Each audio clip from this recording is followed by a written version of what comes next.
Kharkiv पर रूस का एक बार फिर से हमला। खार्किव इलाके में रूस का हमला रुकने का नाम नहीं ले रहा है, चाहे वो कीव हो या फिर खार्किव, दोनों ही जगह पे सबसे ज्यादा बम और गोले बरसाए जा रहे हैं। बारूद की आवाज से लोग थर्रा उठे हैं। जो बंकरों में है वो बंकर छोड़ के भी पड़ोसी देशों में जाना चाहते हैं। ये खार्किव का वो इलाका जहां तस्वीरें धुंधली इसलिए है क्योंकि ये धमाकों की आवाज और बम की आवाज और उसके बाद जिस तरीके से यहाँ माहौल बना हुआ है उससे लोग खौफ में हैं, वो डरे हुए हैं, वो सहमे हैं। हालांकि बहुत ज्यादा यहाँ लोग हैं भी नहीं, वो सब पलायन कर चुके हैं। लाखों की तादाद है ऐसे लोगों की जो कि पलायन कर चुके हैं, लेकिन जो भी लोग हैं वो बंकरों में हैं। वो चाहते हैं कि बस जान बच जाए और कुछ तो बचना संभव नहीं है इस गोलीबारी में।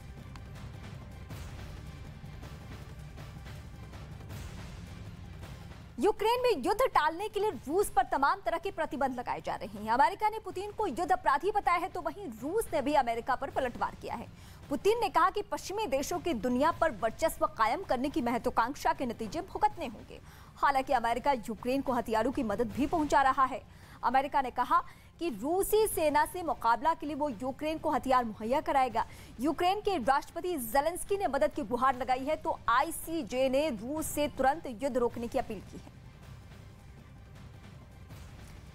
5 तस्वीरें इस वक्त आपके सामने हैं जहां बाइडेन का वार, वो किस तरीके से बाइडेन अपना तेवर दिखा रहे हैं ये आप देख चुके हैं। रूस ने भी पलटवार किया है, युद्ध अपराधी बताया है जो बाइडेन को। ज़ेलेंस्की इस बीच गुहार लगा रहे हैं पश्चिमी देशों से, खासकर अमेरिका से, और अमेरिका से कह रहे हैं कि हमें एयरक्राफ्ट चाहिए, एंटी एयरक्राफ्ट चाहिए। अमेरिका मदद को तैयार है, ज़ेलेंस्की की मदद इनडायरेक्टली की जा रही है और आईसीजे उसकी अपील है, वहां पे अपील की जा रही है कि युद्ध रोके रूस हर हाल में।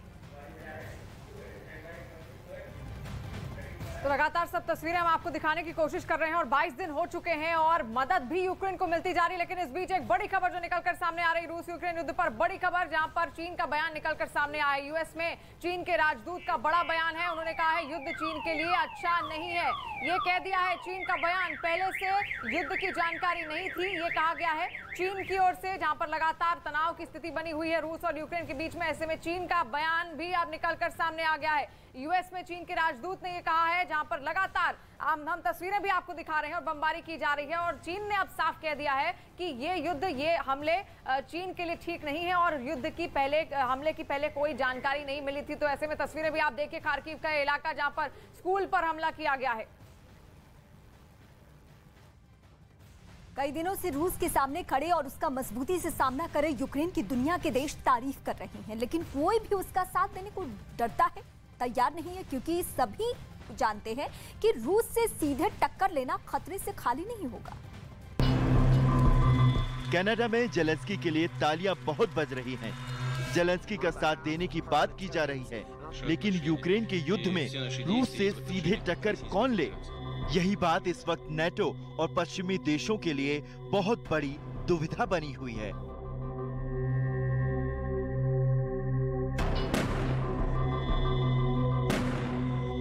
Де вони проходять, як ваш прапор у Монреалі, знімають, щоб викинути і замінити російським.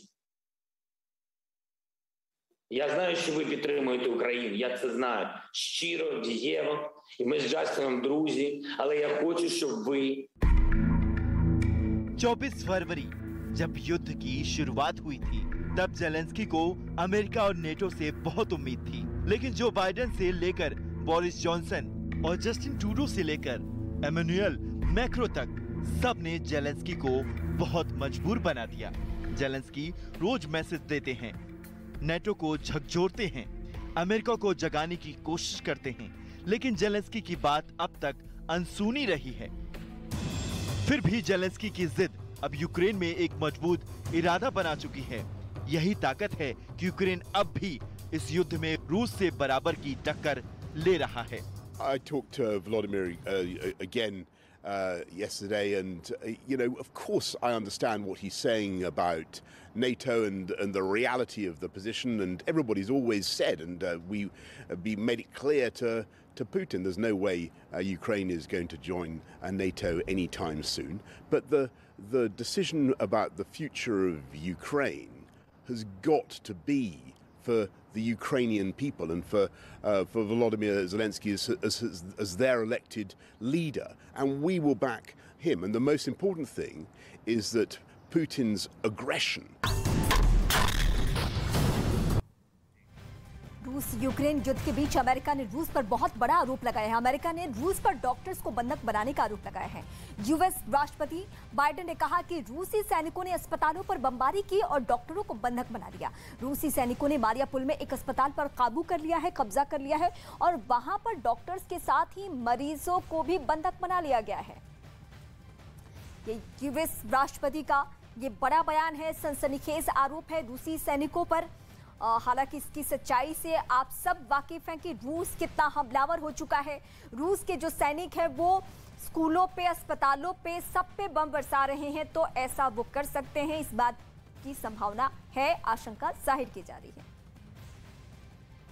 वहीं यूक्रेन ने खेरसोन एयरपोर्ट पर रूसी फौज के 3 हेलीकॉप्टर्स को ढेर करने का दावा किया है। उसने सबूत के तौर पर कुछ तस्वीरें भी साझा की है और ये वो तस्वीरें हैं जो कि यूक्रेनियों की तरफ से, यूक्रेनी सैनिकों की तरफ से साझा की गई है। ये एयरपोर्ट का इलाका है और कहा गया है कि जो 3 हेलीकॉप्टर थे रूसी सेना के, उसे पूरी तरीके से ध्वस्त कर दिया गया है, मलबे में तब्दील कर दिया गया है। ये उसी अटैक की तस्वीरें खेरसोन इलाके से हम आपको दिखा रहे हैं। तो खेरसोन वो इलाका है जो रूसियों का दावा है कि वो पूरी तरीके से उनके काबू में है, लेकिन अब चौतरफा हमला करते हुए और चौतरफे मोर्चे पे लोहा लेते हुए अब यूक्रेनी सैनिकों के सामने चुनौती ये है कि अगर बेदखल करना है रूसी सैनिकों को तो हर जगह से करना होगा जहां उनका काबू है। और यही वजह है कि जो एयरपोर्ट का एरिया जिसका इस्तेमाल ये लोग आने जाने और यहां से मूवमेंट करने के लिए कर रहे थे, वहां हेलीकॉप्टर्स थे, वो सीधे खेरसोन इलाके में यूक्रेनी सेना ने उस हेलीकॉप्टर पे वार किया है। रूस यूक्रेन युद्ध के बीच अमेरिकी राष्ट्रपति जो बाइडेन ने यूक्रेन को करीब 6100 करोड़ रुपए की अतिरिक्त सुरक्षा सहायता देने की घोषणा की है। जो बाइडेन ने कहा है कि ये सहायता पैकेज यूक्रेन को अमेरिका 800 एंटी एयरक्राफ्ट सिस्टम देगा। इसके साथ ही यूक्रेन को 9000 एंटी आर्मर सिस्टम और 7000 छोटे हथियार भी मुहैया करवाए जाएंगे। अमेरिका ड्रोन भी यूक्रेन को देने वाला है और इससे पहले भी वो इनडायरेक्टली सपोर्ट कर रहा है। $800 million in assistance. That brings the total of new U.S. security assistance to Ukraine to $1 billion just this week. Our new assistance package also includes 9,000 anti-armor systems. कई दिनों से रूसी हमलों का सामना कर रहा यूक्रेन रूस के सामने डटकर खड़ा है, लेकिन रूस ने यूक्रेन में जो तबाही मचाई है वो बेहद खतरनाक है और वहां की इमारतों और सैन्य ठिकानों को बर्बाद कर दिया गया है। कीव के बाहर रूस की फौज मौजूद है और अंदर शहर में बमबारी के शोले आम लोगों को झुलसा रहे हैं। कीव में 15 मंजिला अपार्टमेंट पर जब रूस की एयर स्ट्राइक हुई, उसके बाद का मंजर देखिए। यहाँ करीब में एक मिलिट्री फैक्ट्री को भी टारगेट किया गया। रूस की आर्टिलरी यहाँ पर खूब बरसी। रूस ने ड्रोन से हमलों की तादाद भी बढ़ा दी है।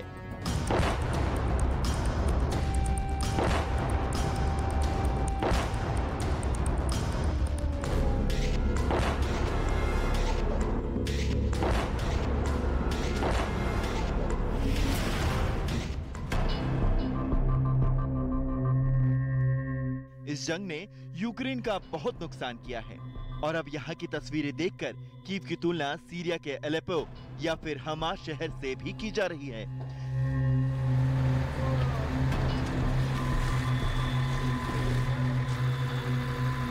Зенитно-тактической, армейской и беспилотной авиацией поражены 136 военных объектов Украины, в том числе 7 пунктов управления и узлов связи, 4 зенитных ракетных комплекса, 3 реактивные установки залпового огня, 4 радиолокационных станции разведки, подсветки целей и наведения зенитно-ракетного комплекса С-300, 1 станция РЭП, 4 склада боеприпасов и 72 места скопления боевой техники. रूस के हवाई हमलों के आगे यूक्रेन की टक्कर कमजोर पड़ रही है और यही बात जेलेंस्की को बहुत ज्यादा खल रही है। जेलेंस्की ने कनाडा से अपील की है कि वो यूक्रेन को नो फ्लाई जोन बनाए ताकि रूस की एयरफोर्स पर काबू पाया जा सके। नो फ्लाई जोन का मतलब है कि यूक्रेन के ऊपर नेटो एयर डिफेंस का ऐसा कवर जिसमें रूसी लड़ाकू विमान और उसके ड्रोन काम नहीं कर पाए। लेकिन ये ऐसा कदम होगा जो युद्ध का दायरा यूक्रेन से बढ़ाकर यूरोप में और अंदर तक पहुंचा देगा। Уявіть, що о 4 ранку ви, кожен з вас, чуєте вибухи, страшні вибухи. Джастін, уяви, що ти їх чуєш, і чують твої діти, і чують ракетні удари по аеропорту, просто уяви, аеропорту Оттави, по десяткам інших місць по всій території вашої прекрасної країни. Canadians and Ukrainians are friends, and they have been